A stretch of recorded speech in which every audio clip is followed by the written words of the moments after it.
चाईबासा में सुरक्षा बलों और नक्सलियों के बीच में मुठभेड़ हुई है। एक भाकपा माओवादी नक्सली ढेर हुआ है। 1 लाख के इनामी नक्सली इजराइल उर्फ अमृत के मारे जाने की पुष्टि हुई है। सर्च ऑपरेशन के दौरान एक SLR भी बरामद हुआ है। फिलहाल सर्च ऑपरेशन जारी है। कुछ और सफलता मिलने की उम्मीद जताई जा रही है। बड़ी खबर चाईबासा से, और रूपेश प्रधान मेरे सहयोगी ज्यादा जानकारी के साथ फोन लाइन पर जुड़ रहे हैं। रूपेश, ये बड़ी कामयाबी, 1 लाख का इनामी नक्सली इजराइल उर्फ अमृत के मारे जाने की पुष्टि हो रही है। जी बिल्कुल। आज सुबह से जो क्षेत्र में मुठभेड़ जारी है और उसमें रुक रुक कर फायरिंग हो रही है, इसमें एक बड़ी सफलता मिली है जिसमें 1 लाख का इनामी अमृत उर्फ इजराइल मारा गया है, जिसकी जिले के SP अमित रेणु ने पुष्टि की है। हथियार की बरामदगी के बारे में हालांकि उन्होंने पुष्टि अब तक नहीं की है आधिकारिक रूप से, लेकिन नक्सली मारा गया है तो हथियार भी संभवतः बरामद हुआ होगा, लेकिन उसका खुलासा उन्होंने ऑपरेशन खत्म होने के बाद साझा किए जाने की बात कहा है। रूपेश, ये रूटीन सर्च ऑपरेशन था या पहले से कोई जानकारी थी जो सर्च ऑपरेशन चला रहे जवानों के पास, जिसके बाद इस कार्रवाई को अंजाम दिया गया? देखिए, हाल के दिनों में कुछ दिनों पहले ही उस क्षेत्र में सारंडा इलाके में मुठभेड़ हुई थी और उसके बाद सुरक्षा बलों को अंदेशा था कि सारंडा क्षेत्र से कोल्हान क्षेत्र की ओर नक्सलियों का मूवमेंट हो रहा है। अभी 2 दिन पहले की अगर बात करें तो उस क्षेत्र में नक्सलियों ने एक जिसे पूर्व नक्सली बताया जा रहा है उसकी हत्या भी कर दी थी। तो उस क्षेत्र में नक्सलियों की एक्टिविटी थी जिस क्षेत्र में मुठभेड़ हुई है, और उस क्षेत्र में लगातार सर्च ऑपरेशन चलाया जा रहा था। बिसिर बिसरा का दस्ता हो या उसके सहयोगी जो दस्ता है, उनके तलाश में ऑपरेशन चलाया जा रहा था सुरक्षा बलों द्वारा संयुक्त रूप से। और इसी दौरान आज सुबह मुठभेड़ हुई और इस मुठभेड़ में एक सफलता भी मिली। अभी भी SP के मुताबिक उस क्षेत्र में ऑपरेशन जारी है, रुक रुक कर फायरिंग भी हो रही है और आगे भी सफलता मिलने की उम्मीद है। जी, मतलब वहां पर कुछ और नक्सली हो सकते हैं अभी भी, जिनको लेकर ये सर्च ऑपरेशन चल रहा है? जी बिल्कुल। जैसे मिसिर बेसरा का जो दस्ता है या उसके सहयोगी जो अन्य दस्ते हैं, उसमें दर्जनों नक्सली हैं और जिसकी तलाश में लगातार ऑपरेशन जारी है। और जिस दस्ते के साथ मुठभेड़ हुई है उसमें मिसिर बेसरा मौजूद है या नहीं, ये तो पुलिस स्पष्ट तौर पर नहीं बता पा रही है, लेकिन जिस दस्ते के साथ मुठभेड़ हुई है संभवतः उसमें दर्जनों नक्सली हैं। दर्जनों नक्सली अभी भी वहां हो सकते हैं, क्योंकि रुक रुक कर ये फायरिंग चल रही है और सर्च ऑपरेशन भी लगातार चल रहा है। एनकाउंटर अभी रुका नहीं है। सिर्फ 1 लाख का जो इनामी था उसका एनकाउंटर कर दिया गया है। रूपेश, आप हमारे साथ जुड़े, आपका बहुत बहुत शुक्रिया। और बेंगलुरु में धनबाद की युवती की संदिग्ध परिस्थितियों में मौत हो गई, जिसने कई सवाल खड़े कर दिए। महिला का शव उसके किराए के फ्लैट में संदिग्ध हालत में बरामद हुआ है। शव आधा खराब हो चुका था, जिससे अंदाजा लगाया जा सकता है कि युवती की मौत 2-3 दिन पहले हो चुकी थी। घटना का खुलासा तब हुआ जब अपार्टमेंट के लोगों ने फ्लैट से दुर्गंध आने की शिकायत की। सूचना पर पहुंची पुलिस ने दरवाजा तोड़कर शव को बरामद किया। मौके से कोई सुसाइड नोट नहीं मिला है, हालांकि कमरे में फटे हुए कागजात जरूर मिले हैं। पुलिस हत्या और आत्महत्या दोनों एंगल से जांच कर रही है। परिजनों ने भी आत्महत्या पर संदेह जताया है। नहीं, वो पढ़ नहीं सकती। क्या मांग करते हैं सरकार से, पुलिस से? तो जांच होना चाहिए। बोलो बेटी, यहाँ सब छोटे हम बोले ना आपको, मार्च 24 को, हाँ 24 को गई थी। हाँ, बातचीत करती थी, धीरे धीरे कम हो गया। CDR है या जो भी है, CCTV फुटेज जैसा बता रहे हैं वो लोग देख रहे हैं, एकदम देखना चाहिए उनसे क्या चीज़ है क्या नहीं है, एक्चुअल क्या घटना है वो आना चाहिए। वो लड़का कोई आता था उसके बारे में? नहीं, उसके बारे में कोई जानकारी नहीं है ना। हम लोग का 2 साल से कोई कांटेक्ट नहीं है उसके साथ, मेरी बहन के साथ। वो कांटेक्ट तोड़ दी थी। वो हम लोग को अपने लाइफ में कोई स्पेस अब नहीं देना चाहती थी। शादी कब हुआ था? शादी 2017 में बहन का हुआ था एंडिंग में, और 2017 के बाद 2021 में हस्बैंड का डेथ हो गया। और रांची से बड़ी खबर है, 50 साल की बुजुर्ग महिला की हत्या मामले का पुलिस ने खुलासा कर दिया। हत्या के आरोप में पुलिस ने महिला की जो नाबालिग है उसकी बेटी को डिटेन किया है, तो वहीं 2 अन्य आरोपियों को भी गिरफ्तार कर लिया है। जानकारी के मुताबिक बेटी ने अपने बॉयफ्रेंड और उसके दोस्तों की मदद से अपनी ही मां की हत्या की साजिश रची थी। पहले नाहिद परवीन की तकिया से मुंह दबाकर हत्या की गई, फिर हादसा बताते हुए महिला के मृत शरीर पर कई घाव दिए जिससे खून निकले। हत्या को बाथरूम में गिरकर मौत की बात बताई गई है, लेकिन इस पूरी वारदात की सूचना पुलिस को मिली, जिसके बाद जब महिला के नाबालिग बेटी से पुलिस ने पूछताछ की तो राज से पर्दा हटा और महिला के शव को डोरंडा थाना क्षेत्र स्थित कब्रिस्तान से बाहर निकाला गया। और ये सूचना प्राप्त हुई थी कि नाहिद प्रवीण जो है वो 24 तारीख को रात को बाथरूम में फिसलने से गिर के उनकी डेथ हो गई है। और ये उनकी जो बेटी है उन्होंने रिलेटिव्स को, पड़ोसियों को और बाकी लोगों को 24 तारीख की रात को ये सूचना दी। चूंकि इनका जो परिवार था वो गोरखपुर से आने में उसको टाइम लग गया, इसलिए 25 तारीख को डीप फ्रीजर में रखवाया गया बॉडी को। और 26 तारीख की सुबह जो है परिवारजन के साथ सभी के द्वारा मिलके, रिश्तेदार और जो भी परिवारजन है उनके द्वारा मिलके इनको दफना दिया गया 26 तारीख को मॉर्निंग में। 27 तारीख को रात को पुलिस को गुप्त सूचना प्राप्त हुई कि एक संदेहपूर्वक केस है जिसमें डाउटफुल लग रहा है, चूंकि कुछ लोगों ने बताया कि जब उनको दफनाया जा रहा था तो उससे पहले जब लोगों ने उसकी बॉडी देखी तो हल्के फुल्के इंजरी मार्क्स गले पर दिखे और कुछ इंजरी मार्क्स उसकी बॉडी पर दिखे। जितने भी जो प्रदर्श हैं उनको पुलिस के द्वारा रिकवर कर लिया गया है। और इसमें जो लड़की हैं, सिंस उनकी एज 18 से कम है तो उनको जुवेनाइल करेक्शनल होम भेजा जा रहा है। और 2 अक्यूज्ड को गया से गिरफ्तार किया गया है। समीर खान 20 वर्ष जो उनके प्रेमी के दोस्त हैं, और जो उनके प्रेमी हैं अरबाज खान, उन दोनों को बिहार से रांची पुलिस के द्वारा गिरफ्तार कर आगे न्यायिक अभिरक्षा में भेजा जा रहा है। और क्या झारखंड में गठबंधन बिखर रहा है? ये सवाल इसलिए क्योंकि झारखंड कांग्रेस के पूर्व प्रदेश अध्यक्ष और सीनियर नेता प्रदीप बालमुचु ने बड़ा बयान दिया। उन्होंने कहा कि इस सरकार में लग ही नहीं रहा कि कांग्रेस शामिल है। कांग्रेस के कार्यकर्ताओं का कोई काम नहीं हो रहा है। जिले के अधिकारी भी कांग्रेस के कार्यकर्ताओं की नहीं सुन रहे। ऐसे में हमें लगता है कि हमें अब सरकार के खिलाफ आवाज उठानी पड़ेगी। ये जमीनी हकीकत है कि वहाँ पर हमारे कार्यकर्ताओं को लगता ही नहीं है कि हमारी सरकार है। ये बड़ी दुखद बात है। अभी हम परसों ही बारागोड़ा में थे, उन्होंने सब लोग एक मिलकर कहा कि कोई सुनने को तैयार नहीं है। तो ऐसी परिस्थिति में अब हम लोग के पास कोई उपाय नहीं बचता। हमने कहा है वहाँ अपने कार्यकर्ताओं को, नहीं होता हम लोग आंदोलन करेंगे, और काम नहीं होता तो खिलाफ में खड़ा होंगे। हमारी सरकार से इससे कोई मतलब नहीं है।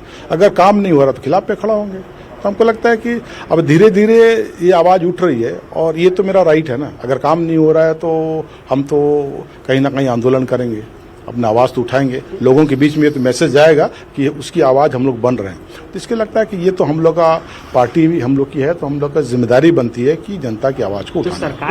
तो हमको लगता है कि एक ये भी रास्ता है सरकार पर दबाव देने के लिए, सरकार से काम लेने के लिए, ये अच्छा रास्ता है। मगर ये तो पार्टी निर्णय लेगी आखिर क्या करना नहीं करना, मगर ये भी एक ऑप्शन, इस पर विचार विमर्श हो रहा है। और धनबाद से एक और बड़ी खबर मिल रही। गैंगस्टर प्रिंस खान के नेटवर्क पर पुलिस ने बड़ा प्रहार किया है। पुलिस ने उसके सबसे करीबी गुर्गा शैफी उर्फ मेजर को गिरफ्तार करने के बाद कोर्ट में पेश किया, जहां से उसे 3 दिन की पुलिस रिमांड पर भेज दिया गया। शैफी की गिरफ्तारी को जिले में सक्रिय आपराधिक गिरोह के खिलाफ बड़ी कार्रवाई माना जा रहा है। शैफी उर्फ मेजर को पुलिस ने 19 अप्रैल को आसनसोल से गिरफ्तार किया था, जिसके बाद पुलिस आज कोर्ट में पेश कर दिया गया। हजारीबाग के शेख भिखारी मेडिकल कॉलेज में झारखंड के स्वास्थ्य मंत्री इरफान अंसारी के दौरे के दौरान पत्रकारों के साथ हुई मारपीट मामले में अब नया तूल पकड़ लिया है। पीड़ित पत्रकारों ने हजारीबाग थाना में शिकायत दर्ज कराई है और न्याय की गुहार लगाई। वहीं हजारीबाग प्रेस क्लब के अध्यक्ष मुरारी सिंह ने भी इस घटना की कड़ी निंदा की। उन्होंने कहा कि ये केवल पत्रकारों पर नहीं बल्कि लोकतंत्र पर हमला है। उन्होंने मंत्री से माफी की मांग की और दोषियों की जल्द गिरफ्तारी की बात कही। दरअसल न्यूज 18 के संवाददाता के सवाल पूछे जाने पर मंत्री भड़क गए। मंत्री के समर्थक भड़क गए और पत्रकारों के साथ पहले धक्का मुक्की की, बाद में मारपीट। घटना के बाद मौके पर अफरा तफरी का माहौल बन गया और स्थिति तनावपूर्ण बन गई थी।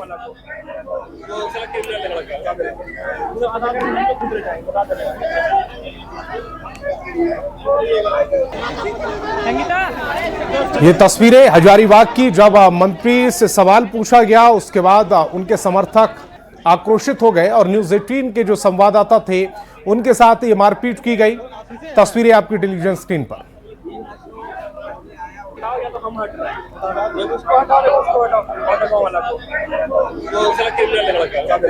हाँ, दिन में स्वास्थ्य मंत्री इरफान अंसारी के कार्यक्रम को कवर करने गए दो रिपोर्टर के साथ, हमारे रिपोर्टर के साथ मारपीट बदसलूकी किया गया, तो उसी के खिलाफ हम लोग अभी सदर थाना में आवेदन समर्पित किए हैं और उस पर FIR दर्ज, और जो उसमें लोग हैं, जो वीडियो में लोग दिख रहे हैं जो मारपीट करने वाले हैं, वो उनको गिरफ्तार करने की मांग को लेकर हम लोग पहुंचे थे और हम लोगों ने आवेदन दिया।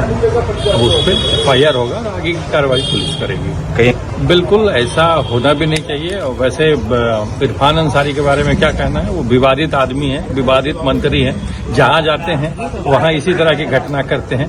हजारीबाग वहीं इस मामले को लेकर सियासी पारा भी हाई हो गया है। बीजेपी ने हमला बोलते हुए कई सवाल उठाए। प्रतुल शाहदेव ने कहा कि स्वास्थ्य मंत्री इरफान अंसारी की स्थिति शांत करनी चाहिए थी, लेकिन उनके बयानों से मामला और उलझ गया। मंत्री का बयान बदलने का आरोप लगाते हुए पुलिस प्रशासन की कार्यशैली पर भी सवाल उठाए हैं।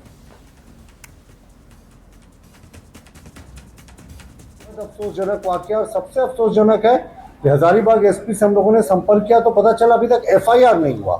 आप सोच सकते हैं जब लोकतंत्र के चौथे स्तंभ के प्रबुद्ध लोगों के साथ अभी तक पुलिस न्याय नहीं कर पाती है तो आम लोगों का क्या हश्र होता होगा।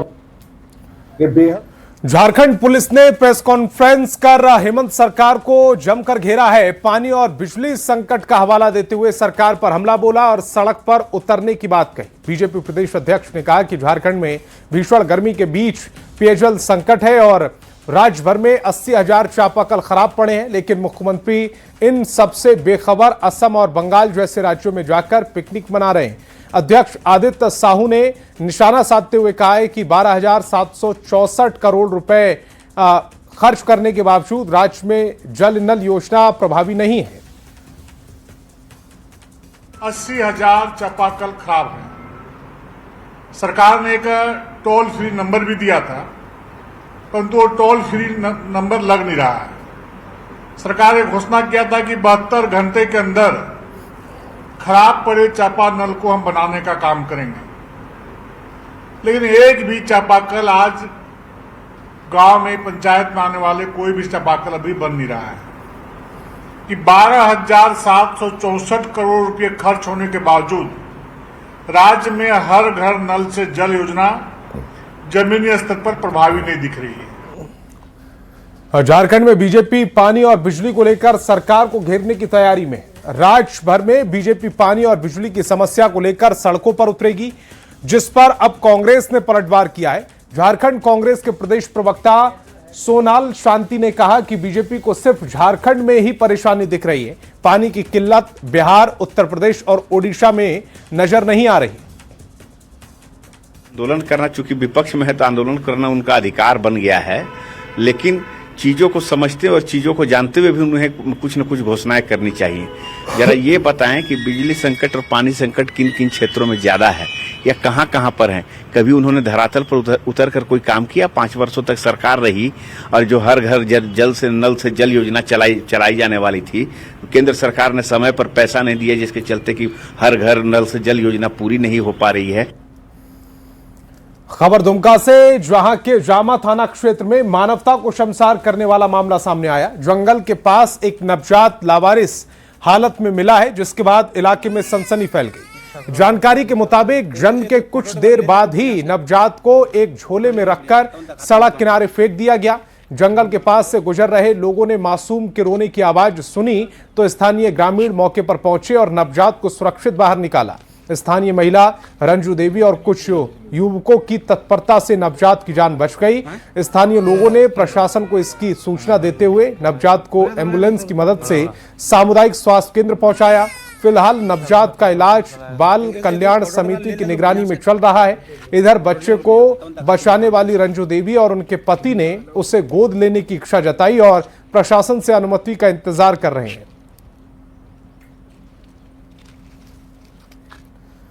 और धनबाद में एक निजी अस्पताल में नवजात की मौत हो गई। नवजात की मौत के बाद अस्पताल में भारी हंगामा हुआ। जानकारी के अनुसार धनबाद के कालू बाथान की रहने वाली गर्भवती महिला को एक निजी अस्पताल में भर्ती कराया गया।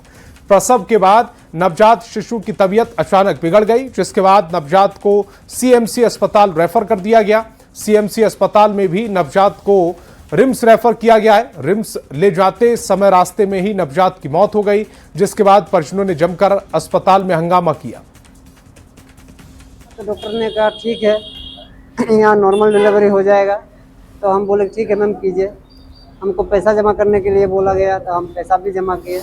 उसके बाद नाइट को मैम इसको छोड़ के अकेले चल गई, दो सिर्फ नर्स को छोड़ के। इन गरीबियों को न्याय मिलना चाहिए। न्याय ये तो अभी इनका बेटा देने का अंजना कुमारी का ताकत नहीं है, इसलिए बेटा या बेटी ईश्वर का कृपा से मानव का गोद से दिया जाता है। इनका मृत्यु हो गया है, इन गरीबियों को उचित मुआवजा मिलना चाहिए। पहली बात की जो यहाँ के डॉक्टर हैं, डॉक्टर अंजना कुमारी, वो पहले पीएमसीएच में एसआर थे, अभी वो सदर हॉस्पिटल में डॉक्टर की हैसियत से काम कर रहे हैं। तो पहला प्रश्न उठता है कि जब वो एसआर होते हुए हॉस्पिटल खोली तो उनका ऑपरेशन करने का तो प्रश्न ही नहीं पैदा होता है। उनकी डिग्री की भी जांच होनी चाहिए और हॉस्पिटल के भी जांच होना चाहिए। खबर गढ़वा से, जहां सदर अस्पताल में करोड़ों की लागत से अत्याधुनिक सुविधाओं से लैस बिल्डिंग बनाई गई, लेकिन घायल एक मरीज को स्लाइन चढ़ाने के लिए स्टैंड तक नहीं मिला। तो परिजनों ने हाथ में स्लाइन लेकर मरीज को चढ़वाया। जानकारी के मुताबिक मरीज की संख्या ज्यादा थी, इसी कारण इस मरीज को स्टैंड नहीं मिला। यह खराब व्यवस्था का पहला मामला नहीं है, बल्कि एक महीने में यह तीसरी घटना सामने आई है। पहले एम्बुलेंस नहीं मिलने पर ठेले से मरीज को अस्पताल पहुंचाने की खबर मिली, फिर ओटी में गर्मी से तड़पते मरीज सामने आए थे। लगातार सामने आ रही इन खबरों से स्वास्थ्य व्यवस्था पर कई गंभीर सवाल खड़े हो रहे हैं।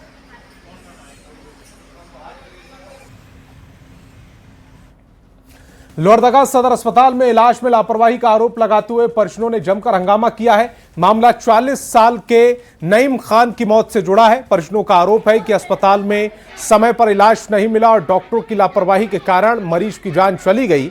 मौत के बाद आक्रोशित परिजनों ने अस्पताल परिसर में विरोध प्रदर्शन किया और जिम्मेदार डॉक्टरों और कर्मियों पर कार्रवाई की मांग की। सूचना मिलते ही सदर थाना पुलिस और प्रशासनिक अधिकारी मौके पर पहुंचे और काफी समझाने बुझाने के बाद परिजनों को शांत कराया। परिजनों ने प्रशासन के सामने मृतक की पत्नी को सरकारी नौकरी, बच्चों की पढ़ाई की व्यवस्था और परिवार के लिए आवास की मांग भी रखी है। फिलहाल प्रशासन ने मामले की जांच और उचित कार्रवाई का आश्वासन दिया। बाहर से खरीद के लाए तो डॉक्टर कहाँ किया? हम ही लोग केयर किया अपने पापा को। कौन नर्स की? कोई कुछ नहीं किया, केयर नहीं किया, कोई कुछ नहीं किया है। कुछ नहीं किया, सब हम लोग किए हैं, कुछ नहीं किया है। लोग नाम का डॉक्टर है, काम का नहीं। और धनबाद कोलांचल में एयरपोर्ट निर्माण को लेकर सियासत तेज हो गई है। निरसा के देवियान मोड़ पर एक होटल में बीजेपी की ओर से प्रेस कॉन्फ्रेंस की गई, जिसमें निरसा विधायक अरूप चटर्जी निशाने पर रहे। बीजेपी नेताओं ने आरोप लगाया कि विधायक सदन और मीडिया में अलग अलग बयान देकर जनता को गुमराह कर रहे हैं। बीजेपी नेताओं ने चेतावनी दी कि अगर एयरपोर्ट निर्माण को लेकर जल्द ठोस कदम नहीं उठाए गए तो पार्टी आंदोलन का रास्ता अपनाएगी। जो कभी भी आंदोलन किए क्या वो जनप्रतिनिधि नहीं है? और एक बात बता दीजिए कि इन्होंने 30 साल का शासन किया, पिता पुत्र मिला के 30 साल कोई छोटा समय नहीं होता है। लेकिन उन्होंने इस जो कालखंड में क्या एयरपोर्ट के लिए कभी आंदोलन किए? जमीन चिन्हित करके राज्य सरकार को, भारत सरकार को रिपोर्ट भेजना है, लेकिन उसमें आप सभी जानते हैं कि 19 के बाद भारतीय जनता पार्टी की सरकार इस प्रदेश में नहीं है। इस प्रदेश में हेमंत सोरेन के नेतृत्व में सरकार चल रही है और वो सरकार लगातार धनबाद में एयरपोर्ट बने उस मुद्दे को लगातार टाल रही है। और धनबाद के बीजेपी सांसद ढुल्लू महतो ने बोकारो हवाई अड्डे से उड़ान सेवा शुरू नहीं होने को लेकर कई नेताओं पर दोहरे चरित्र का आरोप लगाया। बोकारो में सांसद ने कहा कि कुछ नेता दोहरे चरित्र के हैं, उन्हें साफ साफ बताना होगा कि उन्हें एयरपोर्ट चाहिए या दूंदीबाद हटिया। क्योंकि दोनों एक साथ संभव नहीं है। उन्होंने कहा कि जनता को बरगलाने के लिए सिर्फ बयानबाजी करना किसी भी तरह उचित नहीं है। सांसद ने बोकारो से हवाई जहाज में बैठकर सफर की बाधा को दूर करने के लिए सभी के सहयोग की अपील की। दोहरा चरित्र नहीं होना चाहिए, मगर कुछ लोगों का दोहरा चरित्र है, जो अभी कुछ बोलेगा कल कुछ बोलेगा, उसको कुछ करना है नहीं, कुछ काम धाम है ही नहीं, कुछ किया ही नहीं आज तक। मगर आरोप प्रत्यारोप नहीं होना चाहिए, विकास में बाधक नहीं होना चाहिए। हम बोकारो के एयरपोर्ट के पक्ष में हैं। जितने गंदे लोग हैं वो गंदा राजनीति करने वाले लोग हैं। अगर सच्चा राजनीति करना है, अच्छा राजनीति करना है तो हमको बुलाइए भाई, हम नहीं आएंगे तब ना बोलेगा। बोकारो हवाई अड्डे से अब तक उड़ान सेवा शुरू नहीं होने को लेकर राजनीतिक सरगर्मी तेज हो गई है। कांग्रेस अल्पसंख्यक विभाग के प्रदेश अध्यक्ष मंजूर अंसारी ने हवाई अड्डा बचाओ संघर्ष समिति के बैनर तले 2 मई को एयरपोर्ट गेट के सामने धरना देने की घोषणा की है। इसकी जानकारी उन्होंने बोकारो सर्किट हाउस में मीडिया से बातचीत के दौरान दी। मंजूर अंसारी ने कहा कि आंदोलन किसी एक पार्टी का नहीं होगा, बल्कि सभी राजनीतिक दलों और जनप्रतिनिधियों को साथ जोड़ने की कोशिश की जाएगी ताकि बोकारो में एयरपोर्ट से उड़ान सेवा शुरू हो। सारे प्रबुद्ध लोग, सारे शिक्षित लोग इस बात को समझ रहे हैं कि अगर एयरपोर्ट यहाँ चालू होगा तो चौमुखी विकास बोकारो का होगा और बोकारो पूरे झारखंड के मानचित्र में बोकारो सबसे बेहतर जिला और बेहतर शहर होगा, ये हम सब लोग उम्मीद करते हैं। हम पार्टी में हैं, उससे पहले हम बोकारो के एक बेटा हैं। हम इस एयरपोर्ट को शुरू करने के लिए हम सभी से अनुरोध करेंगे, चाहे वो हमारा अधिकारी हो, चाहे वो राज्य सरकार हो, चाहे वो संबंधित केंद्र सरकार हो, चाहे वो सेल हो, सब लोग से मेरा सकारात्मक अनुरोध होगा कि जो भी तकनीकी पेंच फंस रही है उसको तुरंत दुरुस्त किया जाए और एयरपोर्ट को तुरंत शुरू किया।